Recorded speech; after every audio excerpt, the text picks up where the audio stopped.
যতবার জুমার দিন আসবে এই পাঁচটা আমল সারা জীবন নিয়মিত আঁকড়ে ধরবেন, আমল করবেন। বৃহস্পতিবার সন্ধ্যা থেকে শুক্রবার শুরু হয়ে যায়। আবার শুক্রবার দিন যে রাত যখন শুরু হয়, সূর্য যখন অস্ত হয় শুক্রবারের, তখন কি বার শুরু হয়? শনিবার শুরু হয়। অতএব আজকে বৃহস্পতিবার দিবাগত রাত চলছে, এর মানে এখন আমরা কোন দিনের মধ্যে আছি? শুক্রবারের মধ্যে আছি। সূর্য অস্ত যাওয়ার সঙ্গে সঙ্গে শুক্রবারের মধ্যে আছে। শুক্রবার বা জুমার দিন, এই দিন সম্পর্কে কোরআন এবং হাদিস থেকে ঘেঁটে আমরা 14টা আমলের কথা একটা লম্বা বড় ভিডিওতে বলেছি। আজকে সেখান থেকে আমি সংক্ষেপ করে এই 14টার মধ্যে আবার অতি গুরুত্বপূর্ণ 5টা আমলের কথা বলবো। কয়টা আমল? 5টা আমলের কথা। জীবনের তরে যতবার জুমার দিন আসবে এই 5টা আমল সারা জীবন নিয়মিত আঁকড়ে ধরবেন, আমল করবেন। যারা নিয়ত করতেছেন হাত তোলেন। আল্লাহ আমাদের সবাইকে আমল করার তৌফিক দান। আল্লাহ আমাদের সবাইকে কবুল আর মঞ্জুর করুন।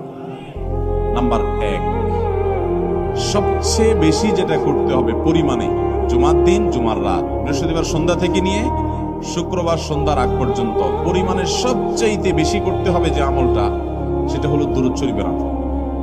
কিসের আমল? ভাইরা, দুরূদ এমন একটা আমল, আপনি যদি শুধু দুরূদের এই আমলটাকে আঁকড়ে ধরেন, সবসময় আপনার মুখ দিয়ে দুরূদ বের হতে থাকে, পড়তে থাকেন, তো নবী করিম সাল্লাল্লাহু আলাইহি সাল্লামের ভাষ্য অনুযায়ী, তার ওয়াদা অনুযায়ী, ইদান তুকফা হাম্মুক ওয়া তুগফার যামবুক, তোমার যত পেরেশানি আছে নবী সাল্লাল্লাহু আলাইহি সাল্লাম বলেছেন, এই সব পেরেশানি দূর করার জন্য এই দুরূদের আমলটা যথেষ্ট হবে ইনশাআল্লাহ। এবং গুনাহ মাফের জন্য এই দুরূদের আমলটা কি হবে? যথেষ্ট।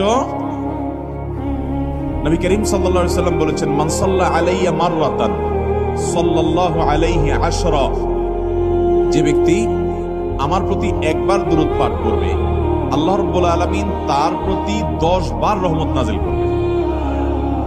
কয়বার রহমত নাজিল করবেন?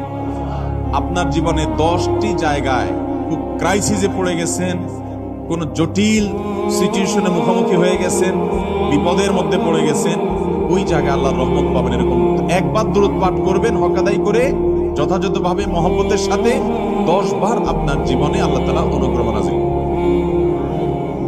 নবী করিম সাল্লাল্লাহু আলাইহি ওয়াসাল্লাম বলেছেন, আকসিরু আলাইয়া মিনাস সালাতি মিন ইয়াউমিল জুমআতি ওয়া লাইলাতিল জুমআহ, তোমরা জুমার দিন এবং জুমার রাতে আমার প্রতি বেশি বেশি দুরূদ পাঠ করবে, দুরূদ প্রেরণ করবে।